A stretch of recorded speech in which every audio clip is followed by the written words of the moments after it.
Hi, I'm Shannon from houseimprovements.com, and I'm back today with part 3 or video 3 of our How to Build a Deck series. On this video we're going to deal mostly with the actual pressure treated wood decking, which will be 2x6 pressure treated. It's got a slightly radiused edge. But before we do that, because of some of the custom features of this deck, we're actually going to be, before we can do the decking, we're going to apply a border, which is out of the same material as the deck boards. And we've also are going to install all the railing posts ahead of time as well, because they're going to be inside and cut into the decking. So that'll be kind of where we start, is by showing you how to do some of the posts. I've done most of them, but we've got a couple over on the corner there to do, and we'll begin with that. Okay, so to do a post, in some cases, some people might mount the post on the outside of the joist headers and that sort of thing, and that's perfectly fine, whatever you want to do. The reason I don't is because if you're going to do that, every corner takes 2 posts instead of 1.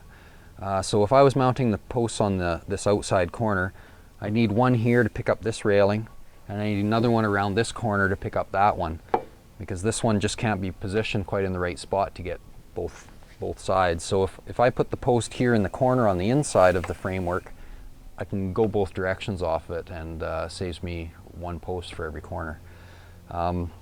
There's lots of different options for posts. You might be doing aluminum railing. In that case, most of them are mounted right on top of the decking. So you know, whatever you want, whatever your situation is. But we're using wood 4x4 pressure treated posts in our case.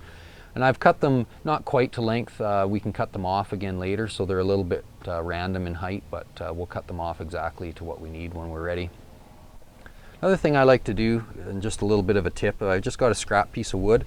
I'm going to screw it along the bottom here, so when my post sits in there, I know it's sitting down flat on this wood and it's right down to the bottom where I want it. And it kind of helps me support it when I'm working by myself. So I'm just going to tack this up underneath here.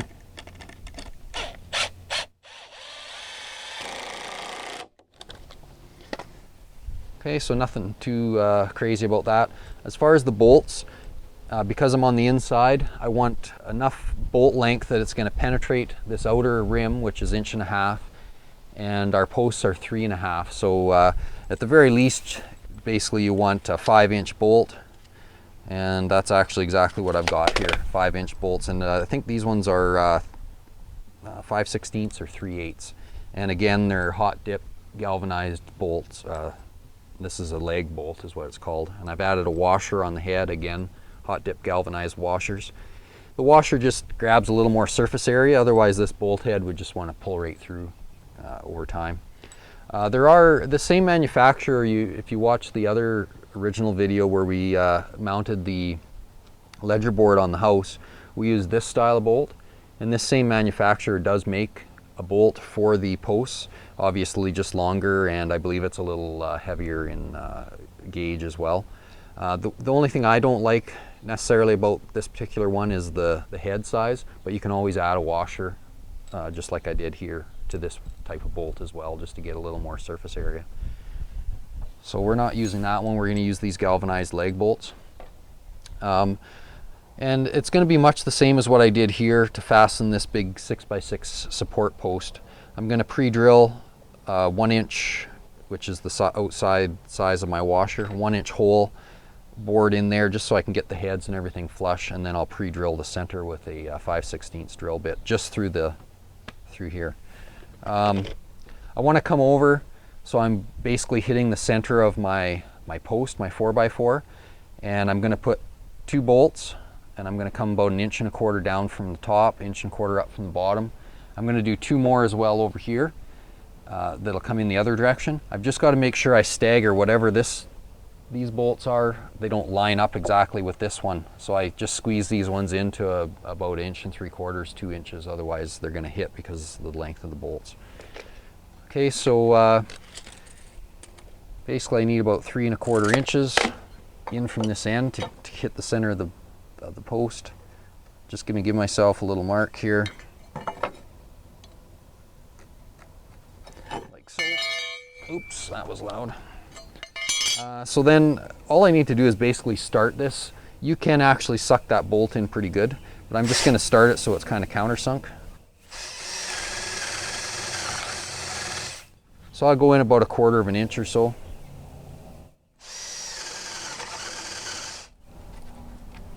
I'm going to do the same thing around the corner, but like I said, I'm just going to drop the change the distance of the bolts from the top and bottom a little bit so that they don't hit the first ones I put in.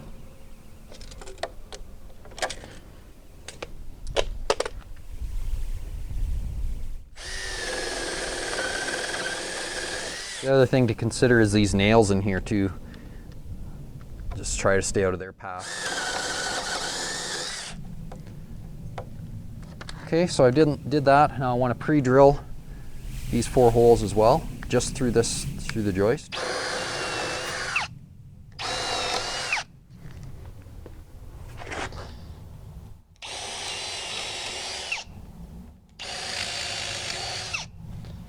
Okay, so I've got that part. And this is the post we're using here. And so the other thing I'm going to add, just make sure you got no slivers back there. I'm going to add some construction adhesive on the post as well. So we've got the bolts and the construction adhesive holding them. So I want this way.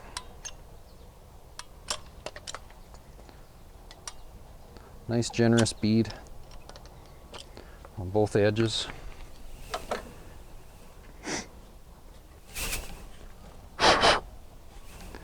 I can place this down in there. It's sitting down on that piece of wood that I put in. And I'm just pushing it in tight to the corner.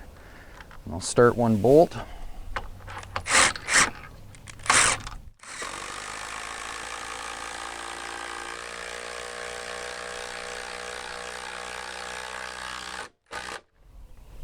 Okay, and I just sink it in just till it's flush. I'm just going to use a level to get it nice and plumb this direction. Before I put that next bolt in, I'm just going to start it here. I just started it into the joist, not into the pole.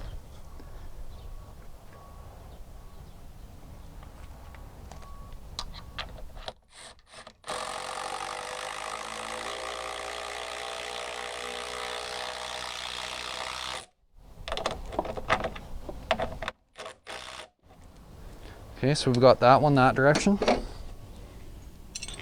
Now we need these 2 over here. Put one in.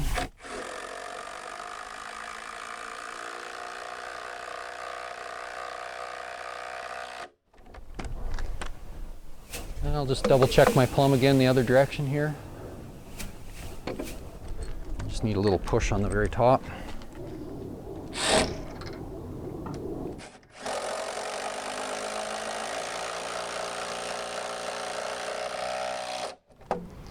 Okay, so I've got that in there. That's really solid. And once the PL sets up, that helps even as well.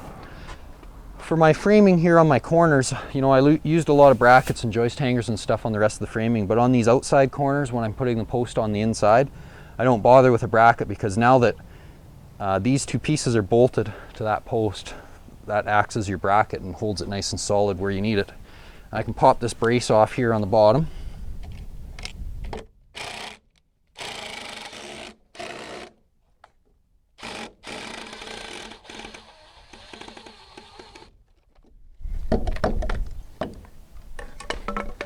Losing my microphone. Okay, so we've got that in there and we've got it PL'd and everything. Now I believe I've got the block right here. Oh, this isn't the right block, but over on this side of the post, because we're doing a plank border, that means we're going to have a piece of planking all the way around here. And I just need something right on this side of the post, just flush to the top of here to catch the end of the planking. And I'll kind of show that more when we do the border itself. I guess I have to cut a piece. I thought I had it cut. So that's one post there. I'm just going to go over and do an inside corner over here, which is really just the same. But we'll probably just speed the camera up maybe through most of that. But just to give you the idea what I've got to do.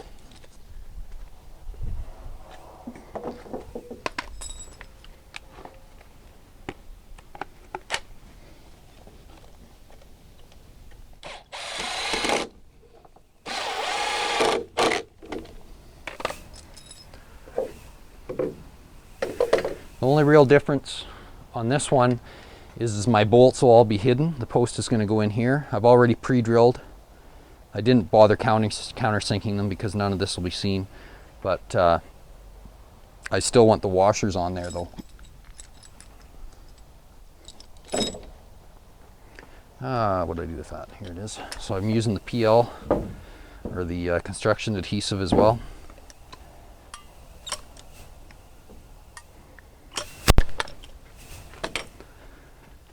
And it's really pretty much just the same process here. You can see I've got a block of wood here already for it to go to.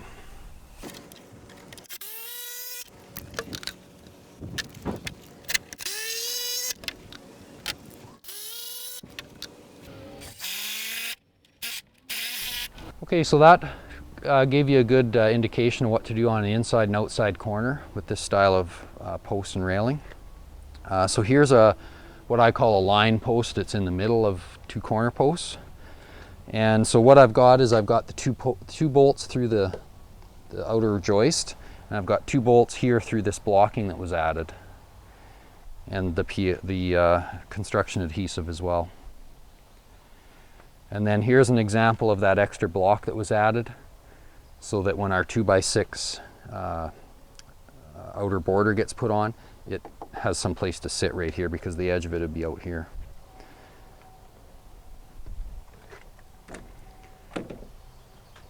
So now basically, as far as the border goes, I've got a piece pre-cut for here, and I'm just going to grab it and put it on, and then I'll show you basically what to do over here to do that same thing.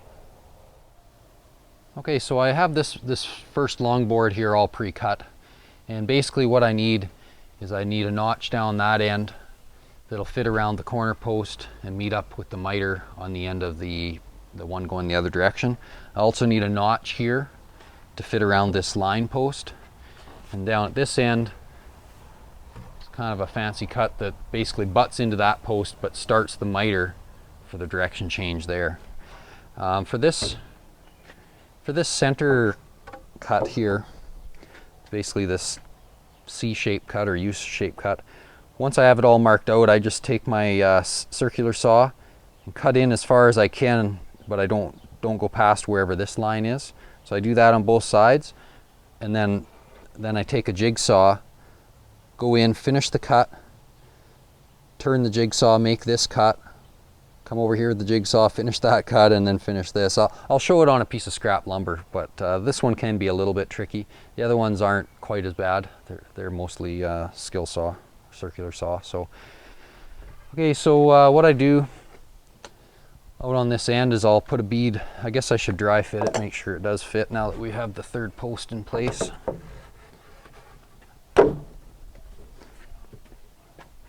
Yeah, that all fits nice. So I'm just going to pull it out a little bit. I want to put some construction adhesive out on this corner here. Also, any cuts, remember, just like I've said all through the video, you want to make sure you seal them with the proper sealer or preservative. Put this one in here, let that ooze out nice. Oh darn it, I forgot my screws.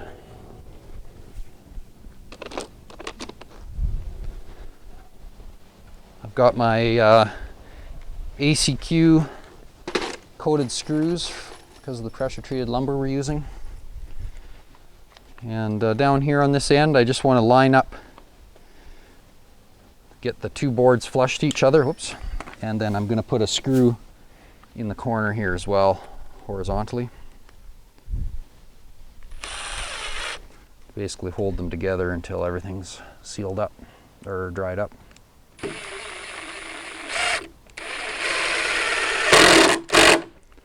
I'll wipe that excess off in a few minutes. I'm going with a little more of an overhang than normal. I've got about an inch overhang. Usually I like to go a 1/4 inch, but in this case we're going to be finishing the bottom edge of this deck down to the concrete with some pickets, so I wanted the decking border to hang over top of that, so that's why you might see a bit of an excessive overhang. So I want to make sure this outer row of screws is in far enough to allow for my overhang. Pushing the board down tight. I've got it tight to the post. And just driving the screw in countersunk far enough that it doesn't, you know, sink out of sight sort of thing. And basically I'm going about every 16 inches. Oops, I missed. You can see there I didn't go in quite far enough and the screw came out below. Now because I don't want that mark to show, I was close enough that I'm just going to pull it out and angle it over. And it'll go right back into that same hole on the top that I already created, just so I don't have an open hole. So like I said, make sure you get that screw over there enough.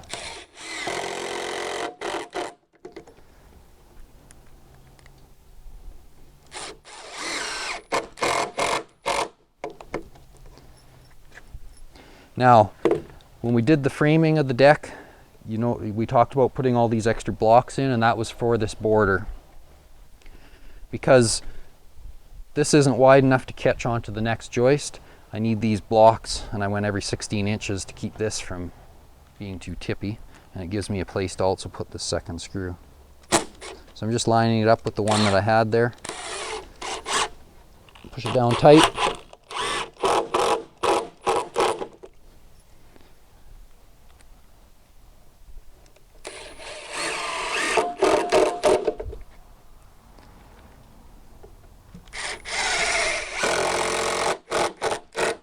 Depending on the lumber you have, if you're going to put a screw any closer than say 3/4 of an inch or even an inch to an end like this, you'll want to pre-drill that. We're back about 1.25 inches and it doesn't seem to be splitting, but sometimes if you get too close it will want to split. So you'll see me, once we get doing the decking, anywhere where there's a splice where two planks butt up to each other on one joist, you'll see me pre-drill those screw marks. And like I said, my overhang is predetermined here with the post because of the cut there. I just want to double check it on this end.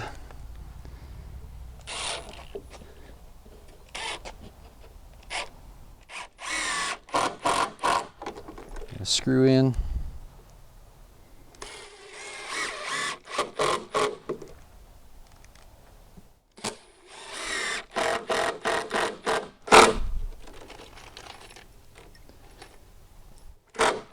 This is one tool you're going to want to invest in, is a impact drill driver, especially if you're doing a lot of screwing like you will be if you're doing a deck. Cordless drill is okay, but you'll find you'll have way better luck with your screws by using one of these. Because of that impact action, they don't strip out as easy or anything. They're far superior for driving screws compared to just a drill. Okay, now this board here kind of has a knot right on this end, and I don't have my drill bit with me to pre-drill it, but I should pre-drill that instead of just driving a screw in, or I'll probably just pop that knot right out of there. Okay, so we've got one of those put on there. I'm going to get some measurements here for our next piece that's going to turn the corner and head this way. So basically, because I'm keeping a consistent overhang, whatever this measures right from here, right to the outside, is the same as this point to the very outside end of the miter on the overhang. So I need 48 inches on that one. What I should do is just bring a piece over here close by to transfer the measurements to. So we'll use this one, it's more than long enough. And I'm just going to bring it in here close so I can kind of get some measurements transferred to it. So that end there is going to be a 45.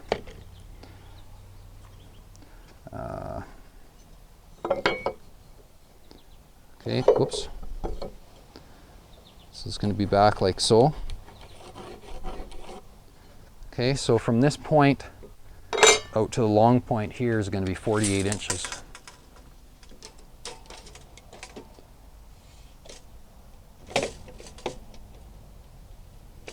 Come on.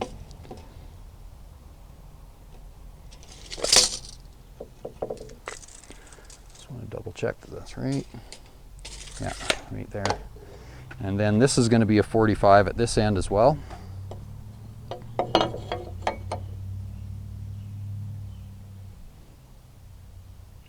I'm just marking all this on there so when I get over to the saw I remember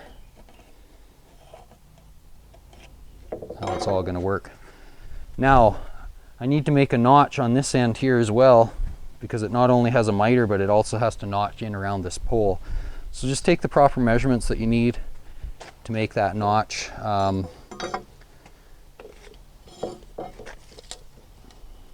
kind of know what mine are just in my situation.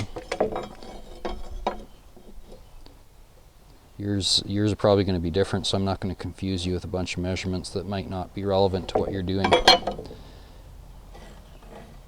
I'm just going to make my marks. I don't know if you can see that. Those marks on there. Can you even see that on the camera? Kind of. So right here is my very outside end. There's a 45, and this is the notch to get myself around the post. Okay, same thing, I need a notch basically to get around the post on this end as well.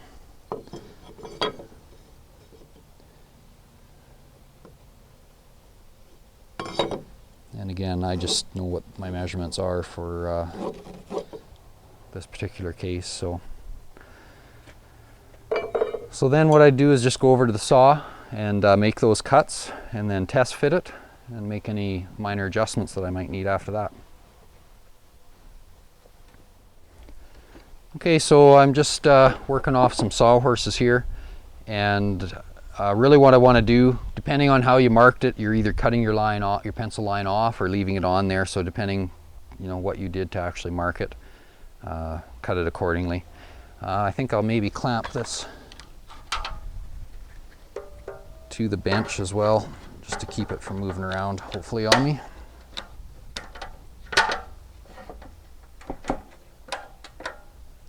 At least a little bit.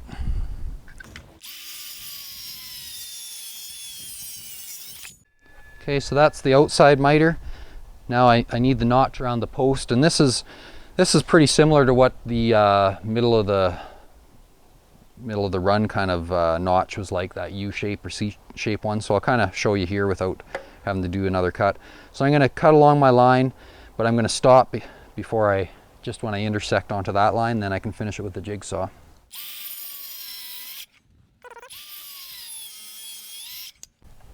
Blade's getting a little dull. So jigsaw, then just to finish that out, because you can see that's still solid. I've got this nice line here from the other saw to give me a guide. Now if I was doing the U-shaped one, I would have just cut to there, pulled back, and now started cutting in an arc until I came along to this line and got started out. But for this one, I can actually get in through this end.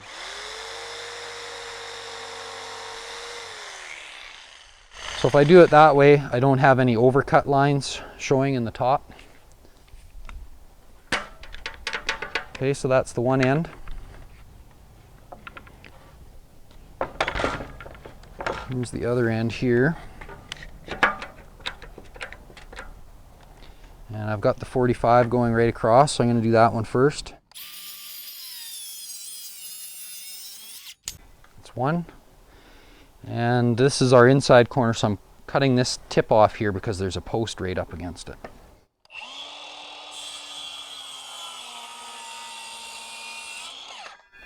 Like so. Now before I treat it, I'm just going to check the fit, and if everything's good and I don't have to retrim anything, then I can put the wood preservative on it. Okay, so we've got it all cut. This end goes, this is what it looks like, right? I don't know if you've kind of seen that before. This end goes over to the pole. We'll just see if we can sneak it in here. Now I'm probably a little bit long, it looks like. It's just determining where I need to cut, which end is wrong. I think I just need a little bit more off of here, so I'm just going to go do that quickly off camera and be right back. Okay, so we'll see if it fits in there now.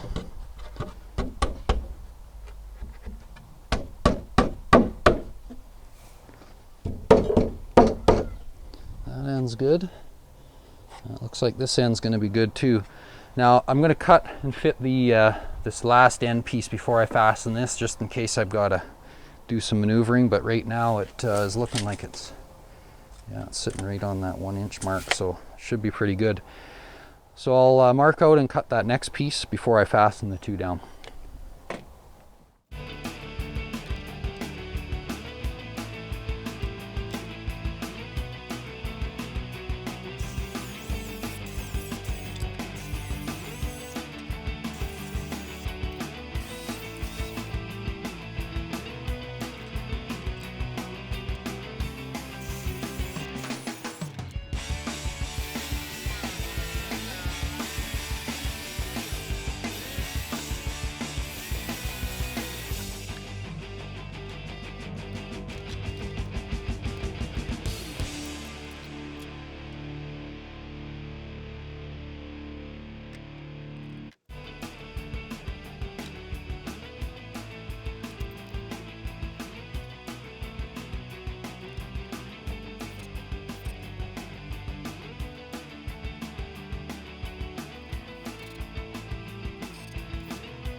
Okay, so I just want to backtrack a little bit. Part of figuring out this border also is figuring out what your space is between where the edge of the border is and the house, and just trying to be sure that you aren't going to end up, you get all your boards in, you've got a little wee 1/2 inch strip or something that you need to fill it in. So basically what I would have done was I would have went from the inside of the rim joist, but I just want to demonstrate really what I did. So I've got this border on already. I know it's going to work out, but I just want to show you, give you the idea. So I'm just going to use this laser distance measurer. I'm going to measure from here to the house in 3 spots. Oops, I moved. Just to see what it is. The sunlight's playing with the dot here a little bit. There we go. Okay, so I'm 11'9" and 13/16 there.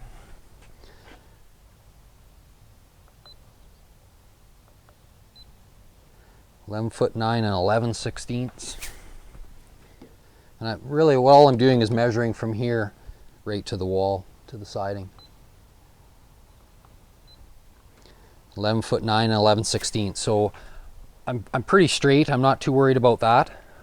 And if I take that measurement, I'm not wanting to really put any spaces between the boards, because this pressure treated lumber will shrink up and you'll end up with a space. So if you space it out, say 1/8 of an inch, in a year from now, that might be 3/8 of an inch in some spots and not in others. So I like to put, when I'm using pressure treated, put it all together pretty much tight and let it dry out on its own and create its own little bit of space. All you need is enough space for the water to drain through.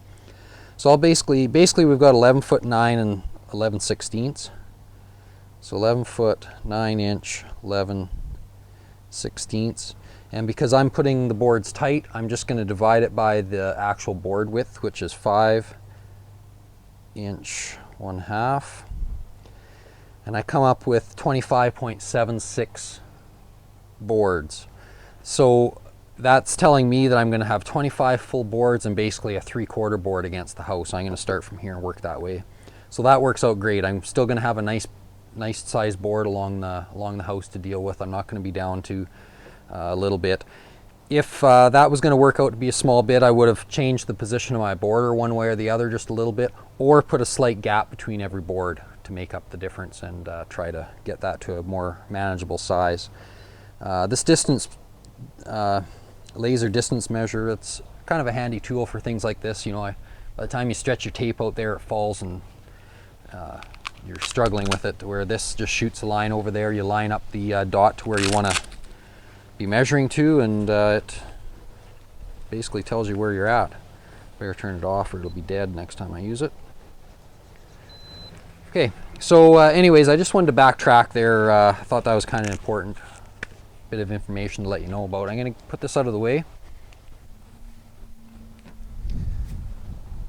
Those distance measures have all kinds of uses as well, and we'll probably delve into that more and more as the videos go by. I get rid of my calculator. Okay, so we're just gonna cut here. I've got some boards all pre-cut. So in this section you can see my boards are going this way. They've got to fit between this piece of border and that end border. So what I did, I measured, and I could use the distance measure again. Put it against here, shoot it down to that end, get a length, and I took 1/8 of an inch off that length, so I've got a little bit of wiggle room to get them in and out of there. So I'm just going to get some boards piled up here that are all pre-cut, and then we'll go from there. Okay, so we just got some of our pre-cut boards up, and this very first board, you'll notice we had to cut a few notches in it just to fit around the poles initially, and eventually once we get out there'll be some notching around a couple poles again on a couple other pieces, but pretty basic. We're gonna screw this all in place. I wouldn't recommend nailing it. Nails will just work their way out, and you'll spend the rest of your life pounding those nails in every year. So use screws, use the correct ACQ approved screws because we're using pressure treated lumber.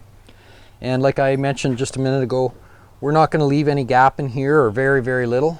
So I want to pull everything tight as I'm going along and work my way along. We've got our joist spacing on 16 on center. You'll remember from the other video when we did the framing, we also, on this end and that end, we placed another joist. I think it was within 8 inches of the edge. And the reason for that was to have something for the end of all these ones to screw to. It doesn't need to be right at the end. I like to keep it away a little bit because then I can keep my screws back here and I don't have to pre-drill anything. If I had it right on this joint, I'd have to have these right here and be pre-drilling every one. You can stand on that, it isn't going to give way, so I just cheated in a little bit more, and it just saves me a bunch of pre-drilling. So we shouldn't have to pre-drill any of this stuff until we get further along here where we need to butt joint some lengths together. So I'm using 3-inch screws. We're using 1.5-inch material, so I'm using 3-inch ACQ deck screws, and I'm going to place 2 screws approximately 1 inch or 3/4 of an inch in from each edge on the width, and so that'd be 2 on every joist. Some people will you know, skip a joist or whatever. You can do that. You can always go back and put screws in the ones you skipped if you find that you got a little bit of bounce or a little bit of noise there, but I'm going to screw every one. So I just want to start out by pulling it tight back against the last one that's on there, which in this case is the border. Get my screw in there. Initially I'm going to skip 2 or 3 just to get it tacked down, and then I'll come back and fill them in. As you get going, you'll find some are warped or twisted, and you can usually manipulate them fairly easily. There is special tools you can buy to clamp on the joist and pry over, but I find if you just take a scrap, slide it over close to the one you want to manipulate, screw the scrap down, and use a bar in between the two, you can pry it with one hand and put screws into the piece you're trying to get into position with the other hand. So that's why I've got these close by here handy if we need to use them for that. We've got them close by.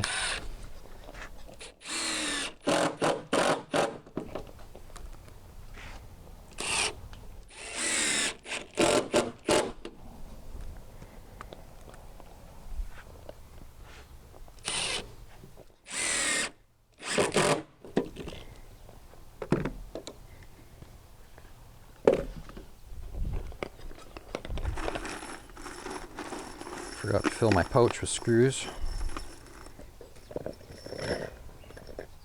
And you'll go through a ton of screws doing an average size deck. We probably don't need this whole pail for this one job for sure, but I use enough of them. I just buy them in that quantity. Okay, so we got the first one tacked down, then we'll just go back and fill in all the other screws. And it's nice to kind of take your time and try to get them lined up so the screws aren't going all over the place. If you want to take the time and use a square and mark them, that's fine. That pencil line will eventually wear away and you won't see it anymore. I can't remember if I mentioned it, but when you're using pressure treated lumber, they generally recommend you leave it for a season before you do any staining or anything like that to it. It takes the stain better once it weathers a little, so.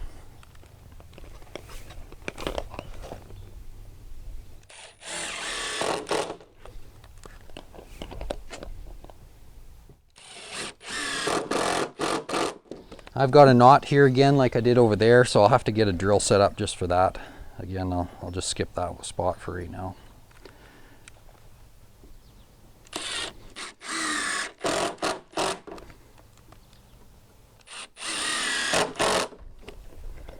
I'm just putting the screws just below the surface.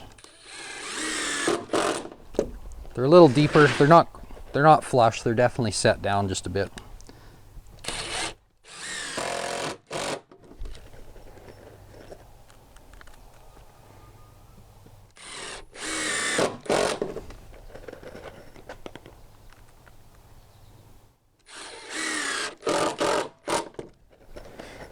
So I'm sure this is pretty boring. We'll probably speed up a lot of this from this point. There is one thing I want to show actually, before we speed up too much. When you look on the end of your boards, see how you can see the rings of the tree? And actually on this one you can see where the center of the tree was, which is right there. That darker knot would have been the original branch that it started from. So this would be the outside of the tree where the bark was. Try to put what would be the outer edge down all the time. Wood has a tendency to want to, when it dries, it wants to cup, and it actually wants to cup so the outer edges curl towards the outside or the bark side of the tree. So if we put it this way, if anything, the boards will crown a little bit, hopefully, and that's what we're shooting for. If we had it the other way, they'll actually want to cup and they'll hold water a little bit as well. So try to always put the bark side down. There might be the odd one where it's pretty much the center of the tree. There's one that's the center of the tree, pretty much. There's the initial seedling of the tree, and it's about in the middle of the board, so really that one wouldn't matter. It's basically the center of the tree. Now we can speed it up.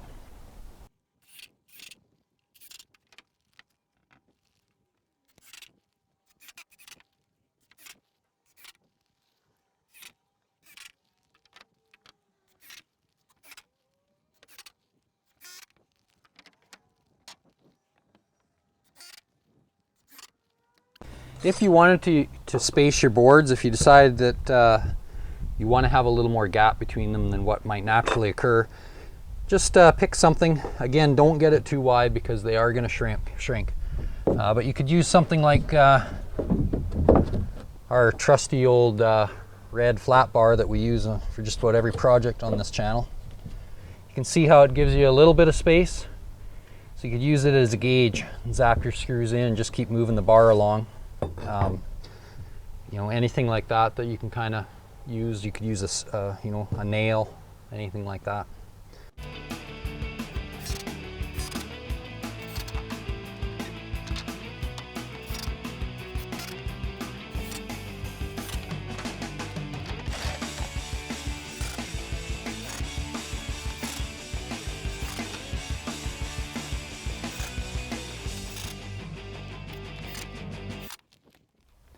Okay, so we've gotten the deck all the decking down pretty much right to the end here. We still got to go back and screw it all off. We've just got it basically tacked in place. As we got further along here into where the deck gets wider, we can't buy boards long enough to do it in one strip. You do want to try to have the least amount of joints that you can, but you can't always avoid it. So when you have to have butt joints like you see here, we try to stagger them at least every second one or every third one if you can. And they split right on the center of one of the floor joists. So it just takes a little bit of figuring to get them all laid out. These are screws that you'll want to pre-drill as well. So we're using those number 8 3-inch ACQ decking screws. So I'm going to use a 1/8 inch drill bit. And I'll just put a slight angle on it. start back about 3/4 of an inch from the end, like from the butt joint, and we'll pre-drill these.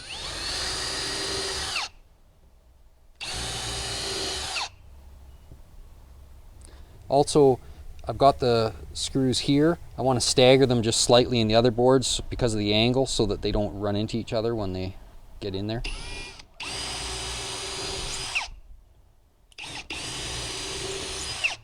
Okay, so we got that pre-drilled, and that's just to keep those ends from splitting. It's not, usually isn't necessary to countersink it, just a pre-drill will usually be enough. Okay, so holding the board down that you're starting on screwing, just run those screws in. You can see there's a bit of a lip here. I'll do this one first, it's flush back here. And then I'm just pressing down, leaning on that. Try to get that as nice as you can. So anyways, I got a couple other butt joints to do, but that's no big deal, they can wait. Now kind of the next step is, I basically got a row and a half, or a row and a little bit left here to do before we get to the house. Now because the door and frame and everything sticks out a little bit, what I did is I laid down this last full row, and then I took a few measurements of what space was left, and determined the size I wanted to cut. I don't want it to fit super tight, so I allowed myself about 1/4 of an inch so that any moisture that gets here isn't trapped between this wood siding and the decking board. It can run through to that flashing and out. So I laid this in there. I measured a few spots, kind of picked the smallest measurement. I was within 1/4 of an inch from one end to the other, so I just kind of went with one length. I've ripped it down already, and it's ready to put in. I've done all the sealing and stuff. So then basically I've just got to pull this out and lay these strips here in there, and then I can drop that full piece in and get everything arranged how I want it.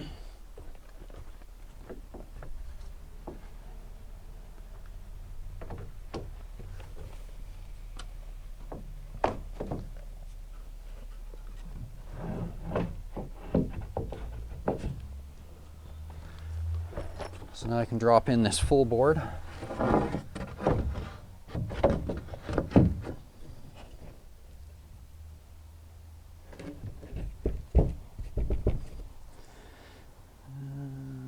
Where's my little red bar?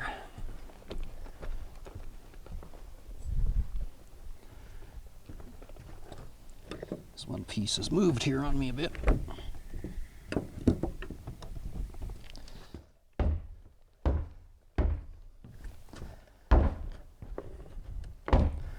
It's just that this one piece is a little warped, so it's not quite laying in the right spot.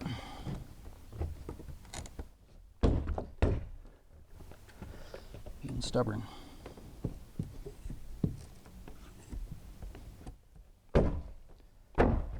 There we go. Okay, so I've got those all in there. Making sure it's all down. I'm gonna work before I get any screws in it. Just like so. Okay, so same idea as we were doing before. I just go along and screw that off. Now, this last piece ended up being narrower than we kind of figured in the beginning of the video. I thought I was gonna have close to 3/4 of a width of the board, which would have been, you know, around 3 inches. We ended up basically 2 inches. So we obviously gained a little bit. Maybe the boards aren't exactly 5.5 inches wide. They're maybe an extra 1/16. So, you know, when you do 20 some rows, that starts to add up. So, but that's all right. We still ended up with a decent piece. I'm going to be able to put, I'm just going to put one screw in this narrow strip in every spot on every joist, and get that all done. Okay, I guess it's time to wrap up our pressure treated wood decking video. This is actually the third video in our video series, and I hope it helped you out. If you're doing a pressure treated top on your deck, then you should have come up with some good hints and tips on how to do it.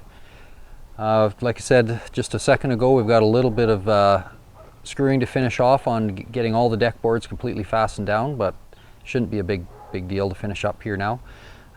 You've seen us in this one install the posts already, so basically the next video is going to be the railing. So When you're watching that, if you have any questions again about the posts themselves, you'll just have to reference back to here. Once we did the railing, we got that border all cut around the posts, and then we were off to the races as far as being able to do the decking, and I think it turned out quite well. So hopefully you watch the rest of the videos in this series, and hopefully they'll help you with your project. If you have any questions, as usual, you can go to house-improvements.com. That's the website, and on there you'll find a link to the forum, so you can post up any questions you might have there for your decking or any DIY project you got going on, and we'll get right to trying to answer you as best we can. Also, you can follow us on Facebook or follow us on Twitter as well.